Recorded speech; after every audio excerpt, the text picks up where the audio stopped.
Hello everyone, my name is Gia, and in this video I will discuss about the Kohlberg's theory of moral development and how it applies to people in business today.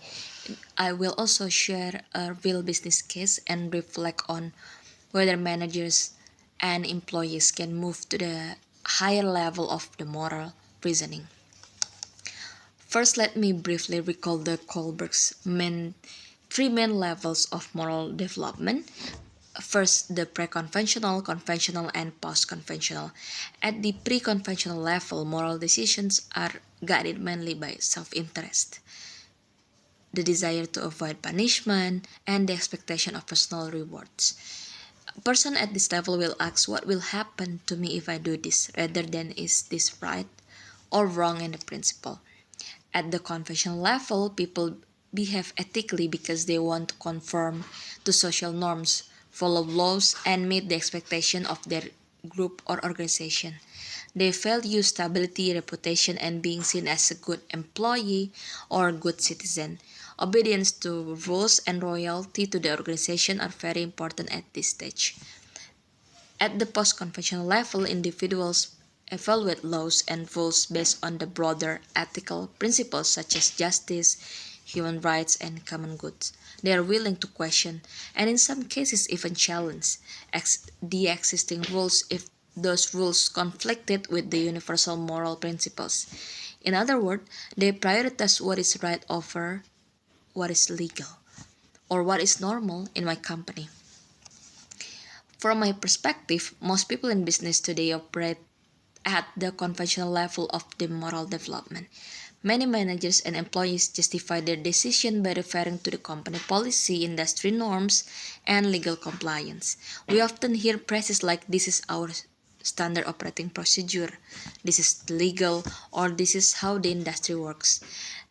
These are the typical expression of conventional reasoning where the main focus is on following rules and maintaining order rather than on critically evaluating whether those rules are ethically adequate.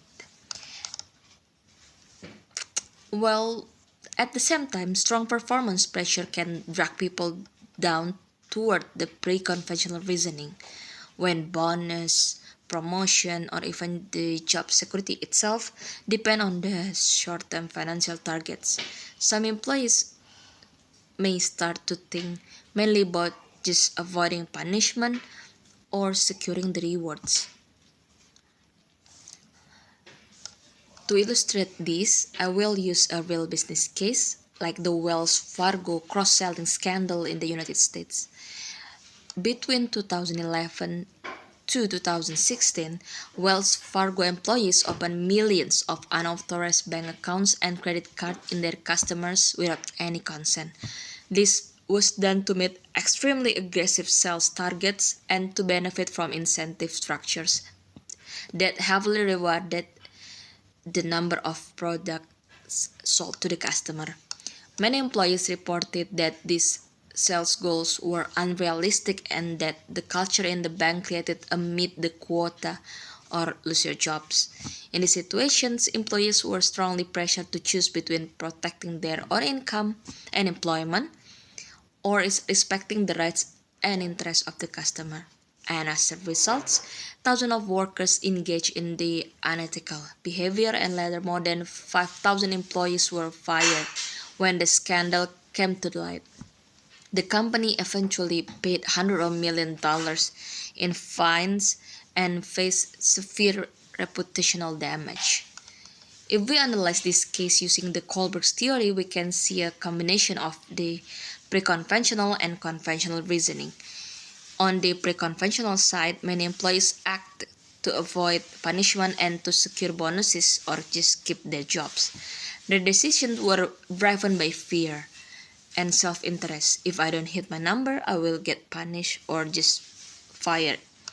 On the conventional side, the corporate culture at Wells Fargo sent a strong message that the high sale number were the norm or the baseline, and that successful employees are were those who met or exceeded these targets. In other words, There was a powerful social expectation within the organization to conform to the sales culture, even when it's conflicted with the customer welfare and the basic honesty.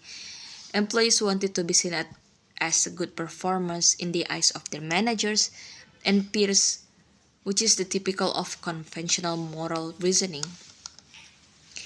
And what is largely missing in this case is the post conventional reasoning. A post conventional manager or employee will have questioned whether the incentive system itself was fair and ethical enough, or whether the bank practices respected the rights of the customers.